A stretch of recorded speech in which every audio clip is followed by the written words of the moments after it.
কিছু অতীত মরে যায় না, তারা শুধু সুযোগের অপেক্ষায় থাকে। 20 বছর আগে অনিমেষের বাবা এই গ্রাম ছেড়ে পালিয়েছিলেন এক বুক আতঙ্ক নিয়ে। আজ অনিমেষ ফিরে এসেছে সেই একই মাটিতে। ও জানে না মাটির নিচে চাপা পড়া হাহাকার বৃষ্টির জলে ভিজে আবার জীবন্ত হয়ে উঠেছে। হ্যাঁ মা, এই পৌঁছে গেছি প্রায়। না না, ওই হরিবাবা স্টেশনে আসবে বলেছে। বৃষ্টির খুব জোর এখানে। গ্রামের রাস্তা তো বুঝতেই পারছো, কাদা প্যাচ প্যাচে। রাখছি এখন। স্টেশন থেকে মামার বাড়ির পথে অনিমেষ আর হরি মামা ভ্যানে করে যাচ্ছে। চারপাশ অন্ধকার। মামা, এই গ্রামটা এত শান্ত কেন? এই চারিদিকে এই শ্মশানের মতো নিঃশব্দ, আর রাস্তার ধারের এই বাড়িগুলো সব পরিত্যক্ত কেন? অনি, গ্রামের কথা যত কম জানবি ততই ভালো। শহর থেকে এসেছিস, দুদিন থাকবি, খেয়ে দিয়ে চলে যাবি। বেশি কৌতূহল তোর বিপদ ডেকে আনতে পারে, তাই সাবধানে থাকিস, বুঝলি? হঠাৎ ভ্যানটা একটা ঝাঁকুনি দিয়ে থেমে গেল। রাস্তার মাঝখানে একটা কালো বিড়াল মরে পড়ে আছে। হরি দাদা, হরি দাদা, আবার শুরু হয়েছে গো। এই তো কেবল বৈশাখ মাসের শুরু হলো, এবার মনে হয় গ্রামের কেউ বাঁচবে না। ও এই গ্রামের শ্মশান করেই ছাড়বে দেখুনিও। চুপ চুপ হারামি, পেঁচাল না পেরে ভ্যান চালা।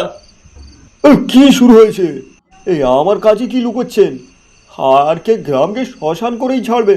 এই কেন, আমি কিছু বুঝতে পারছি না। বাড়িটা বিশাল, পুরনো আমলের কড়ি বর্গা দেয়া সিলিং। লণ্ঠনের আলোয় দেয়ালের ছায়াগুলো বড় বড় হয়ে নাচছে। আমায় বারংবার সতর্ক করলে যেন জানালা না খুলি। কেউ যেন একটা পাথর ছুঁড়ল। অনিমেষ সাহস সঞ্চয় করে জানালার পাল্লাটা একটু ফাঁক করল। এ কে? কে ওখানে? বাইরে ঘন অন্ধকার, বৃষ্টির ঝাপটায় কিছু দেখা যাচ্ছে না। হঠাৎ একটা বিদ্যুৎ চমকালো। সেই এক পলকের আলোয় অনিমেষ দেখল বাগানের বড় আম গাছটার নিচে এই একটা মহিলা দাঁড়িয়ে। মামা, মামা দেখুন নিচে কে দাঁড়িয়ে আছে। তোকে না বারবার বারণ করেছিলাম জানলা না খুলতে। ও তোকে দেখে ফেলেছে অনি, ও তোকে নিশ্চয়ই চিনে ফেলেছে। কে মামা? কে? কে আমায় চিনে ফেলেছে? ও দময়ন্তী, এই গ্রামের অভিশাপ। যে হাতগুলো এক সময় ওকে সাহায্য করেনি, ও সেই হাতগুলো খুঁজতে আসে প্রতি বর্ষায়। বাবা, মা, ওরে কেউ আয়, আমার মাকে বাঁচা। বিমলের চিৎকার শুনে অনিমেষ আর হরিমামা টর্চ নিয়ে ছুটল। বিমলের মা ঘরের মেঝেতে পড়ে আছে, তার দু হাতের আঙুলগুলো কেউ যেন কামড়ে ছিঁড়ে নিয়েছে। সারা ঘরে রক্তের আলপনা, দেয়ালে লেখা, তোর হাতে জল চেয়েছিলাম, তুই দিসনি, তাই আজ তোর হাতগুলি নিয়ে নিলাম। আমি তো কিছু করিনি দাদা, আমি তো তখন ছোট ছিলাম। মা কেন মরলো? বাপ, বাপ কেউ ছাড়ে না বিমল।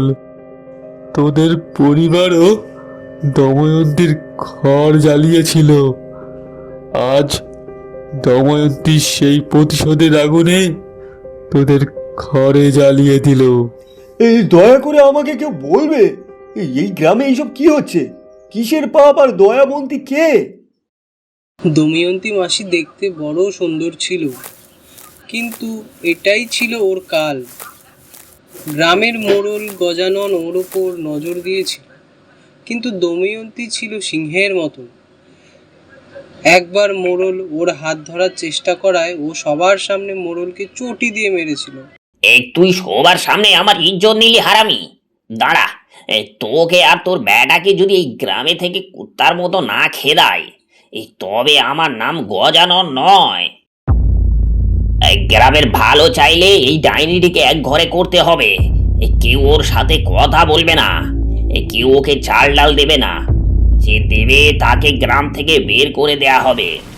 ও বিমলদা, ও হরি ভাই, দরজা খোলো, আমার মানিক নিঃশ্বাস নিতে পারছে না, কেউ একটু কিছু খেতে দাও গো, খোকাকে একটু জল দাও, ডাক্তারকে খবর দাও না, আমার খোকার যে ভীষণ কষ্ট হচ্ছে। আরে দূর হ ডাইনি, তোর ছোঁয়া লাগলে আমাদের কলেরা হবে। মর তুই তোর পাপ নিয়ে। ভগবান তুমি যদি থাকো তবে দেখো, যে তৃষ্ণা নিয়ে আমার ছেলে মরল, সেই তৃষ্ণা নিয়ে আমি আবার ফিরব।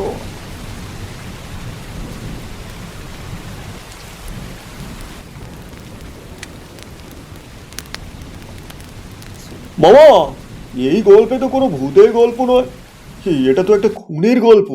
আপনারা সবাই মিলে ওকে খুন করেছেন। হ্যাঁ অনি, আমরা আমরা আসলে সবাই খুনি, আর আজ সেই খুনের বিচার করতে ও ফিরে এসেছে। কে কে ওখানে? বাতাস না অন্য কেউ? খোকা? খোকা দময়ন্তী মাসির খোকা? তুই কি এসেছিস রে? আমায় মাফ করে দে ভাই, আমি তো তখন ছোট ছিলাম। বিমল, তোদের মা ছেলের খুব ভাবনা। আমার খোকা যখন একা মরল তখন তো কেউ আসেনি, আজ তুই একা কেন থাকবি? আয়, আমার মানিক তোকে ডাকছে। মামা, এ কি? এই বিমলকে কেউ উপরে তুলে ধরে রেখেছে, ও বিমলকে মেরে ফেলবে। দময়ন্তী, আমাদের উপর রাগ, আমাদের মার। এই এই বাচ্চা ছেলেটাকে কেন টানছিস? দাদা বাঁচাও, জল, একটু জল। জল চাই? এই নে জল। থামো, ও অনেক হয়েছে দয়ন্তী মাসি। তুমি তো মা ছিলে, মা কি কোনোদিন এভাবে কোনো সন্তানকে মারতে পারে? তুমি তো মোড়লের উপর রাগ করেছিলে, তবে এই নিরীহ গ্রামবাসীকে কেন মারছো? মা? আমি তো মা ছিলাম না রে, আমি ছিলাম এক ডাইনি, তোর কাকা আর তোদের বাবার চোখে। আজ এই ডাইনি তোদের বংশের রক্ত খাবে। তোর বাবা শহরে পালিয়ে বেঁচেছে, কিন্তু তুই পালাতে পারবি না। ব্যাস দয়মন্ত্রী, অনেক রক্ত পান করেছিস তুই, এবার থাম। তোর তৃষ্ণা যদি রক্তের হয়, তবে কাল ভৈরব তোকে নরকের রক্ত খাওয়াবে। বুড়ো ভণ্ড, তুই আমায় আটকাতে পারবি না। বৃষ্টির জল যত বাড়বে আমার শক্তি তত বাড়বে। অনিমেষ, বিমলকে নামা, এখন ওর ধুকপুকানি আছে।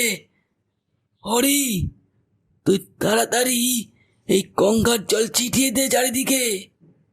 আজ রাতে আমি একে বন্দি করবই। সাধু বাবা, এ কি বন্দি করলে হবে না, একে মুক্তি দিতে হবে। ওর ভেতরে জমে থাকা এই বিষ বের করতে হবে। মুক্তি? মুক্তি সহজ না রে পাগলা, এর জন্য কারো আত্মত্যাগ লাগবে। তুই কি পারবি? তুই পারবি নিজের বুকের রক্ত দিয়ে এই মাটির পাপ ধুতে? অনিমেষ, হরি, এই বৃত্তের বাইরে এক পাও দিবি না কিন্তু। দময়ন্তী আজ ওর সব শক্তি দিয়ে আসছে, ও একা নয়, ওর সাথে আসছে সেই সব আত্মারা যাদের ও গত 4 বছরে মেরেছে। কাল ভৈরব, তুই আমার জম হতে এসেছিস? আজ তোর ওই হাড়ের মালাই তোর কাল হবে। দেখ এই গ্রামের কি অবস্থা করি, কেউ বাঁচবে না, কেউ না। ওম হ্রিং ফট। দময়ন্তী, তুই যদি মুক্তি না নিস, তবে আমি এই নরকের অন্ধকারে তোকে পাথর করে দেব কিন্তু। পাথর? আমি তো পাথরই হয়ে গেছিলাম যখন থেকে খোকা একটু জল চেয়ে পাইনি। তোদের কোনো মন্ত্র আমাকে আর ভয় দেখাতে পারবে না। এটা তো মোড়ল গজানন। ও তো 3 বছর আগে মারা গিয়েছিল হার্ট অ্যাটাকে। হার্ট অ্যাটাক নয় রে অনিমেষ, ওকে আমি খাইয়েছি, তিলে তিলে ওর মাংস আমি ছিঁড়ে ছিঁড়ে খেয়েছি, কিন্তু ওর আত্মাটা আমি ছাড়িনি। ওকে আমি এই শ্মশানেই আটকে রেখেছি। ঠিক করেছিস, ঠিক করেছিস দময়ন্তী, দময়ন্তী ঠিক করেছিস। এ মোড়ল তোকে জ্বালিয়ে মেরেছিল। এ তুই তুই ওকে জ্বালিয়েছিস। কিন্তু কিন্তু অনিমেষের বাবা, আর সে তো তোকে বাঁচানোর চেষ্টা করেছিল। আহ, তুই কেন ওকে তাড়া করছিস? মিথ্যা কথা। তোর দাদা সেদিন মোড়লের সাথে হাত মিলিয়েছিল। সেই প্রথম বলেছিল দময়ন্তী এক রাক্ষসী ডাইনি। সেই আমার ঘরের দরজার বাইরে থেকে আটকে দিয়েছিল, যাতে আমি আর খোকা বেরোতে না পারি। কি? আমার বাবা খুনি? না না, এটা হতে পারে না।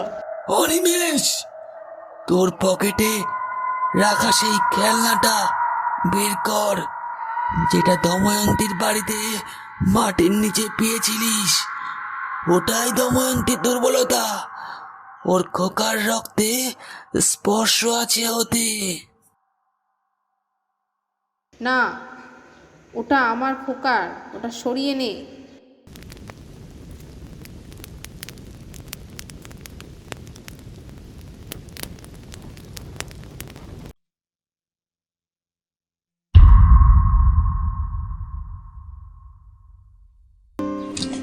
অনিমেষ দা, ও অনিমেষ দা, আমি কি মরে গেছি? অনি, তুই আজ আমাদের সবাইকে বাঁচালি, কিন্তু কিন্তু আমি নিজের কাছে নিজে অপরাধী হয়ে রইলাম। দয়া মন্দির, সেই ঘরটা আমি আবার করে দেব। ওখানে ওর আর খোকার নামে একটা হাসপাতাল হবে।